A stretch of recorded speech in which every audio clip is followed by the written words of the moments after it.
हरे कृष्ण। श्रीमद्भागवतम महात्म्य अथ प्रथम अध्याय देवर्षि नारदंकर भक्तिदेवी सहित साक्षात। जे जगतर उत्पत्ति स्थिति और विनाशर हेतु तथा जे आध्यात्मिक आधिदैविक आधि भौतिक नामक त्रिविध ताप विनाश करती सही सच्चिदानंद रूप भगवान श्रीकृष्ण को आम्भे नमस्कार करुअछु। श्री सुखदेवंकर सर्वत्र ब्रह्म अनुभव स्वत सिद्ध थिला, तेणु तांक निमंते कौनसी लोक किंबा कौनसी वैदिक कर्मानुष्ठान वा उपनयन संस्कार कौनसी आवश्यकता नथिला। से कृत्य कृत्य होई सारिथिले। एपरि उच्च स्थिति हेतु से अनासक्त होई गृह को परित्याग करी एकाकी द्रुत गति पलाउथिला बेले पिता व्यासदेव विरह कातर होई तांको बापा बापा बोली डाक पकाइले। सुखदेव तो ब्रह्मभूत होई चराचर समस्त वस्तुरे तन्मय होई जाइथिले। तेणु तांक पक्षरु वृक्ष माने उत्तर देइथिले, से ही सर्वभूत हृदय स्वरूप श्री सुखदेव को मु वंदना करुछि। मुनिवर सौनक भगवत कथामृत आस्वादन करिबारे बड़ कुशली थिले। तेणु नमिषारण्य क्षेत्र में विराजमान होइथिबा महामती सुतंकु नमस्कार करी कहिले। श्री सौनक कहिले, हे सुत महाभाग, आपणकर ज्ञान हेउछि अज्ञान अंधकार को नष्ट करिदेवा निमंते कोटिए सूर्य सहित समान। दयाकरी मोर कर्ण निमंते अमृत परि मधुर होइथिबा किछि सारगर्भक कथा को कुहंतु। महाभाग, भक्ति ज्ञान ओ वैरागरु जो महान विवेक मिले ताहा किपरि वृद्धि हुए। माया मोहर कबलरु वैष्णव माने किपरि मुक्त हुअन्ति। एही घोर कलिकाल रे तो जीव माने प्राय आसुरी स्वभाव संपन्न होई गलेनी। विभिन्न क्लेश रे आक्रांत होई जाइथिबा एही जीव माननकु विशुद्ध करिबारे सर्वश्रेष्ठ उपाय कौन? हे सुत महाभाग, मते एही परि किछि शाश्वत साधना कहि दियंतु जाकी सर्वाधिक कल्याणकारी तथा पवित्रकारी साधन ठारू मध्य अधिक पवित्रकारी होइथिबो एवं भगवान श्रीकृष्ण को प्राप्त कराई देउथिबो। चिंतामणि तो केवल लौकिक सुख को प्रदान करि पारंती एवं कल्पवृक्ष अति बेसी हेले स्वर्गीय संपद प्रदान करि पारंती, किंतु गुरुदेव प्रसन्न होई गले जोगी जनक पक्षरे जहा दुर्लभ भगवानंकर सही वैकुंठ धाम मध्य देई दियंती। श्री सुत कहिले, हे सौनक, आपणक हृदय रे भगवत प्रेम रही अछि। तेणु मु बहुत भाविचिंती आपण को सकल सिद्धांतर सार कथा कहूछि। यह जन्म मृत्यु भय को दूर कर दिए। जो उपाय रे भक्तिर प्रवाह वृद्धि पाए एवं भगवान श्रीकृष्ण प्रसन्न हुअन्ति, मु आपण को सही उपाय कहीदेवी। आपण सावधान होई ताहाकु श्रवण करंतु। कली जुगरे काल रूपी सर्प कबल रे पड़ी जिबारे जो भय रही थाए, सेही भय को संपूर्ण रूपे नाश करिदेवा निमंते श्री सुखदेव श्रीमद् भागवत शास्त्र प्रवचन करिथिले। मन को शुद्ध करिबा निमित्त श्रीमद् भागवत शास्त्र श्रवण पठन थारु श्रेष्ठतर अन्य कौनसी उपाय नहीं। मनुष्यर जन्म जन्मांतर पुण्य उदय हेले ही श्रीमद् भागवत शास्त्र श्रवणर सुजोग मिली थाए। सुखदेव जेतबळे राजा परीक्षितंकु भागवत कथा सुनाइबाकु सभारे विराजमान करथिले, सेतबळे हातरे अमृत कलश धरी देवता माने सेठाकु चाली आसीथिले।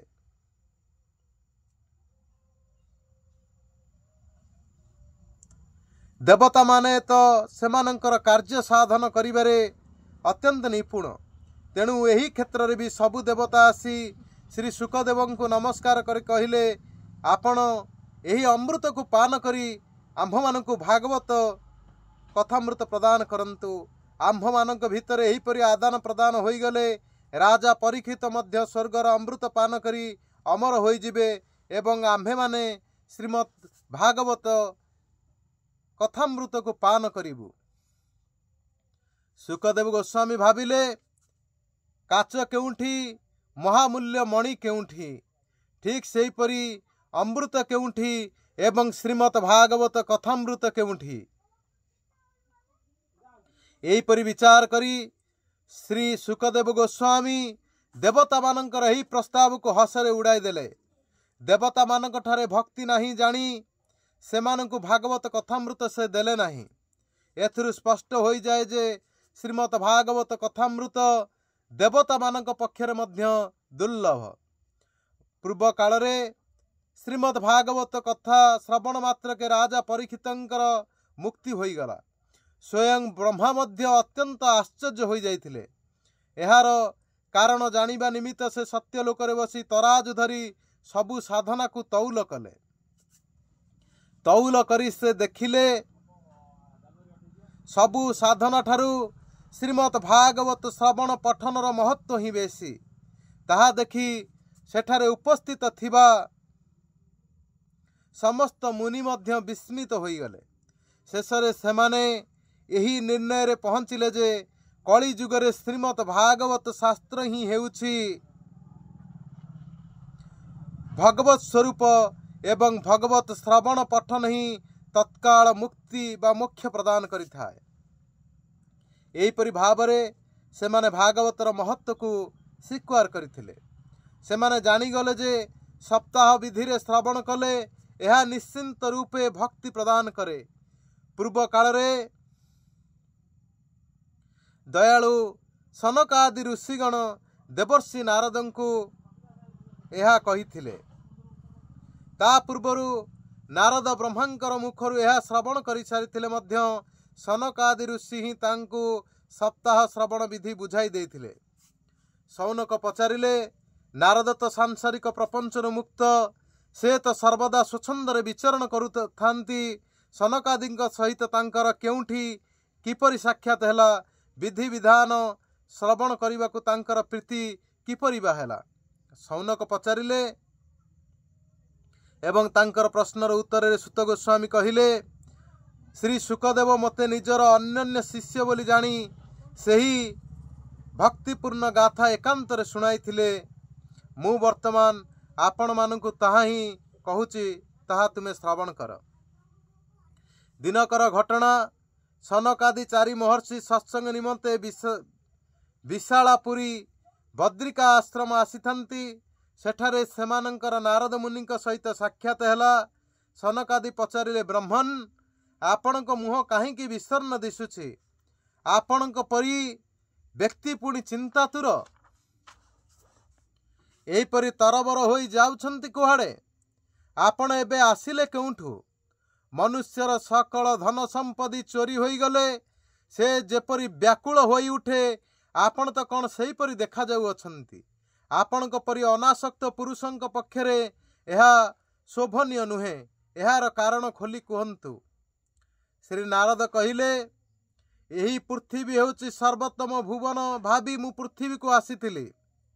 एठारे पुष्कर प्रयाग काशी गोदावरी हरिद्वार कुरुक्षेत्र श्रीरंगम सेतुबंध आदि क्षेत्र दर्शन करी मु नाना स्थान को बुली देखिली। किंतु मते कौनसी स्थान रे मन को संतोष देला परी शांति मिलिला नहीं। देखिली आजिकाली अधर्मर सहायक कलिजुग समग्र पृथ्वी को ग्रास करी रखी अछि। वर्तमान एठारे सत सत्य तप शौच दया दान आदि किछि भी नहीं। बिचरा जीव माने केवल पेट पोषिबारे व्यस्त। सेमाने मिथ्यावादी अलसुआ मंदबुद्धि भाग्यहीन एवं उपद्रव पीड़ित हो जाइछन्ति। जो माने साधु सन्थ बोलाई हेउछन्ति सेमाने हेउछन्ति पूरा भंड। केवल ऊपर को देखिबा पई सेमाने हेउछन्ति बैरागी। किंतु समस्ते स्त्री धन आदि सबकिछि रखुचंती। घरे घरे स्त्री मानकर शासन चली। शालक मानक बुद्धि रे घर चलुछि। लोक लोभरे पड़ी कन्या विक्रय करुछंती। घरे घरे पति एवं पत्नी भितर कलह लागी रही। महात्मा मानकर आश्रम तीर्थ नदी इत्यादि पवित्र स्थल मानकर विध्रमी मानकर अधिकार अति प्रबल हो जाइए। सेई दुष्ट माने बहु देवालय मध्य नष्ट करदेलेनी। वर्तमान पृथ्वी रे कई जोगी नाहंती कि सिद्ध नाहंती, कई ज्ञानी नाहंती, कई सतकर्मा पुरुष माने मध्य नाहंती। एठिकार सकल साधना एबे कली रूपी दावानल रे जली भस्मीभूत हो जाइए। एही कली जुगरे देशवासी माने समस्ते अन्न बिक्री करुछंती। ब्राह्मण माने टंका पैसा नहीं वेद पढ़ाउछंती एवं नारी माने सदाचार शून्य हो सारिलानी। एहीपरि भावरे कलिजुगर स्वरूप देखी पृथ्वी रे बुलु बुलु मु जाई जमुना नदी तटरे पहुँचली। ताहा तो भगवान श्रीकृष्णंकर हेउछि लीलास्थली। हे मुनिश्रेष्ठगण शुणन्तु, मु सेठारे गोटे अति विस्मयकर दृश्य देखिबाकू पाइली। सेठारे जड़े युवती बड़ दुखरे बसी थांती। तांको पाखरे दुई जण वृद्ध अचेत अवस्था पड़ी रही बड़ जोर निश्वास नेउथांती। सेही युवती सेमानंकर सेवा करी करी केतेबेले चेता फेराई आनिबाकू चेष्टा करुथांती तो केतेबेले सेमानंकु धरी कांदुथांती। निजर रक्षक परमात्मा साहाय्य निमंते दश दिग को चाहुथांती। तांकरी चारिपटे बहु स्त्री लोक बसी तांकु पंखा करुथांती एवं बारंबार बुझाउथांती। दूररू एही घटना देखी मु कौतूहल बसत तांको पाखु चलीगली। मते देखी से युवती ठिया होई पड़िले एवं व्याकुल होई कहिबाकू लागिले। युवती कहले, हे महात्मा, एठारे टिकिए रही मोर दुख दूर करंतु। आपणक दर्शन तो सर्वदा संसारर सकल पाप को नष्ट कर दिए। आपणकर वचन शुणिले मोर दुख मध्य बहु परिमाण रे दूर होई जीवो। मनुष्यर भाग्य उदय हेले ही आपणक परी महात्मा मानकर दर्शन मिलता है। श्री नारद कहिले, ताहा शुणी मु तांकु पचारि, हे देवी तुमे किए? एही दुई जण तुमर कौन हुंती? पुणी तुम निकट रुंड होइथिबा एही सुंदरी देवी माने किए? तुमे तुम दुखर कहानी मते टिके बुझाई कुह। युवती कहिले, मोर ना हेउछि भक्ति। ए दुई जण हेउछंती ज्ञान आउ वैराग्य।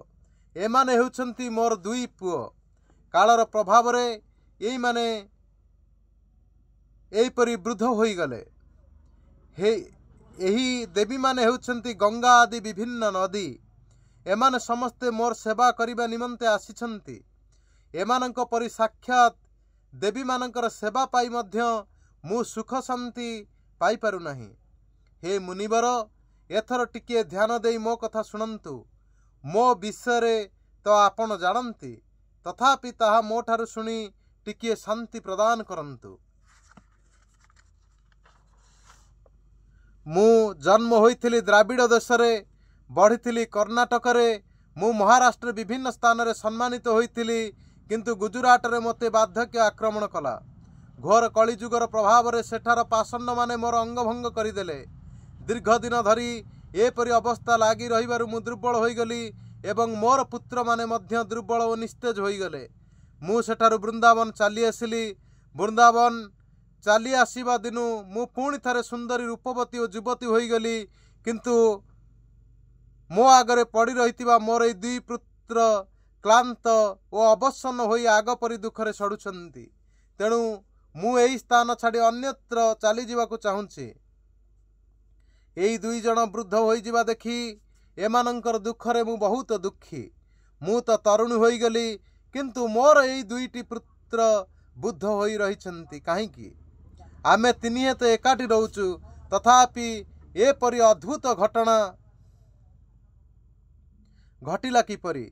साधारणतः माँ वृद्धा एवं पुत्र माने तरुण होइथांती, किंतु एठारे तो विपरीत घटिछि। तेणु मु ଏହି ଘଟଣାରେ ଆଶ୍ଚର୍ଯ୍ୟାନ୍ୱିତ ହୋଇ ଦୁଃଖ କରୁଛି। ଆପଣ ତ परम बुद्धिमान एवं जोगनिधि, एहार कारण कौन हो पारे मते टिकिए कहतु। श्री नारद मुनि कहिले, हे स्वाधी, मु मोर ज्ञान दृष्टि रे तुमर सकल दुखर कारण देखिपारुअछि। तुम दुख दूर करवा उचित नुहे, श्रीहरि तुमर कल्याण करिवे। श्री सुत कहिले, मुनिवर नारद क्षणिक भितर से युवती दुखर कारण जानीपारे। श्री नारद कहिले, हे देवी, मन देई शुण, यही समयटा हेउछि घोर कलिजुग। तेणु एबे सदाचार, जोगमार्ग, कठोर तपस्या आदि लुप्त हो गलानी। लोके सठता एवं दुष्कर्म लिप्त होई अघासुर पालटि गलेनी। संसार रे जो आड़े चाहिबो सबुटी प्रायतः सत्य पुरुष माने दुख पाउछंती एवं दुष्ट माने सुख भोगुचंती। एपरि अवस्था रे जो बुद्धिमान लोक धैर्य धरी रही परिबे जान, से माने ही हेउचंती ज्ञानी और पंडित। शेषदेवंक निमंते पृथ्वी प्रतिवर्ष क्रमश अधिकरु अधिक भार स्वरूप हो जाउछि। वर्तमान यह स्पर्शर योग्य बोली कौन कहिबा, दर्शन करिवार योग्य मध्य आउ रही नहीं। एठारे कौनसी मंगल देखा जाउ नहीं।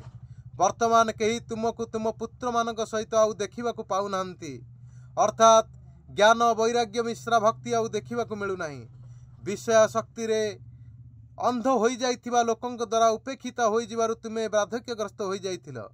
वृंदावन को चली आसिबारु एठार प्रभाव रे तुमे पुणी थरे नवीना तरुणी हो गल। सर्वत्र भक्ति नृत्य करुथिबा एही वृंदावन धाम सतरे धन्य। किंतु एठारे तुमर दुई पुत्रंकर कौनसी ग्राहक नाहंती। अर्थात ज्ञान और वैराग्य लोके उपेक्षा करि दैछंती। तेणु एमानंकर बार्धक्य तुटु नाही। तथापि एठारे एमानंकु टिके आत्मसुख एवं भगवत स्पर्श जनित आनंद मिलुथिबारु एमाने सोईथिबा परि जଣା पडुछंती। भक्ति देवी कहिले, राजा परीक्षित एही पापी कलिजुग को काहींकि रखाई देले केजाणी। ए जुगटा आसु आसु ही सबु वस्तुर सार केउ आड़े चलीगला। श्रीहरि तो हेउछंती करुणामय। एपरि अधर्म देखि मध्य से चुप रहिछंती किपरि। हे मुनिवर, मोर एही संदेह को दूर करंतु। आपणक कथा सुनी मते टिकिए शांति मिलुछि। श्री नारद मुनि कहिले, हे बाला, तुमे जदि पचारुछ तेबे आनंद मनरे शुण। हे कल्याणी, मु तुमको सबु बुझाई देवी। तुमर सकल दुख दूर होई जिवो। जो दिन भगवान श्रीकृष्ण एही भूलोक छाड़ी निज धाम को चलीगले, सेही दिन ठारू सकल साधना रे बाधा देउथिबा कलिजुग एठाकु चली आसिला। दिग्विजय समय तापर राजा परीक्षितंकर दृष्टि पड़िला। तेणु से दिनहीनंक परि होई तांकर शरण पशिला। राजा परीक्षित तो भ्रमर परि सार ग्रहण करती। से स्थिर कले जे ताकु बद्ध करिबा ठीक हेब नाही। कारण से जानिथिले तपस्या जोग समाधि द्वारा जो फल मिली पारे नाही, कलिजुगरे केवल श्रीहरिंक कीर्तन रे ही सेही फल संपूर्ण रूपे मिली जाए। कलिजुग सारहीन होइथिले मध्य गोटिए दृष्टि ताकु सारयुक्त देखी कलिजुगर उत्पन्न जीव मानंकर सुख निमंते से ताकु बद्ध न करी रहिबाकु स्थान देले। वर्तमान लोक माने कुकर्म रे प्रवृत्त हेबारु सकल वस्तुर सार नष्ट होई गलानी एवं एही पृथ्वीर सकल पदार्थ सारहीन चषु परि होई गलानी। ब्राह्मण माने अन्न धन आदि रे लोभासक्त होई घरे घरे जाहाकु पारिले ताकु भागवत कथा सुनाइबाकु लागिले। तेणु भागवत कथार सार मध्य नष्ट होई गला। नाना प्रकार घोर कर्म करुथिबा नास्तिक नारकी पुरुष माने मध्य तीर्थ मानकर रहिबाकु लागिले। तीर्थ मानकर प्रभाव तांकर जोगु मध्य नष्ट होई गला। जो मानकर चित्त निरंतर काम क्रोध तथा अत्यंत लोभ तृष्णारे व्याकुल, सेमाने मध्य तपस्या करिवार ढंग धरिले। तेणु तपस्यार सार मध्य चलीगला। मन संयम न करिवारु तथा लोभ दंभ पाषंडर आश्रय नेबारु शास्त्र अभ्यास न करिवारु ध्यान जोगर फल मध्य मिलु नाही। वर्तमान पंडित मानक ठारे केवल स्त्री सहित पशु परि रमण करिवार और संतान उत्पन्न करिवार कुशलता ही रही जाई अछि। मुक्ति साधना रे सेमाने सर्वदा अकुशल होई गलेनी। संप्रदाय अनुसार मिलिथिबा विष्णु भक्ति मध्य कौनसी ठारे देखिबाकु मिलु नाही। एहिपरि भाव रे सकल वस्तुर सार लुप्त होई जाइछे। ए सबु हेउछि एही जुगर प्रभाव। एथिरे काहारी दोष नाही। तेणु पुंडरीकाक्ष भगवान अति निकट रही मध्य ए सबको से सही जाउछंती। श्री सुत कहिले, हे सौनक, देवर्षि नारदंकर यही वचन शुणी भक्ति देवी को बड़ आश्चर्य लगिला। तेणु से कौन कहिले शुणंतु। भक्ति देवी कहिले, हे देवर्षि, आपण हेउछंती धन्य। मोर विशेष सौभाग्य थिबारु आपण एठाको आसी संसार सन्थ जनक दर्शन ही समस्त सिद्धिर कारण। आपणकर थरकर उपदेश पालन करी कयाधु कुमार प्रह्लाद माया को जय करि पारिथिले एवं आपणक कृपारु ही ध्रुव ध्रुव पद पाइथिले एवं आपण हेउछंती सर्वमंगलमय एवं साक्षात ब्रह्मांकर पुत्र। मु आपणको नमस्कार करुछि। जयति जगति माया जस्ते काया जस्य कायाधवस्ते वचन रचनमेकं केवलं चाकलज्य ध्रुवपदमपि जातो जत्कृपात ध्रुवयं सकल कुशल पात्रं ब्रह्मपुत्र नतोस्मि। इति श्री पद्मपुराणे उत्तरखंडे श्रीमद्भागवत महात्म्य नारद भक्ति नारद समागम नाम प्रथम अध्याय। हरे कृष्ण।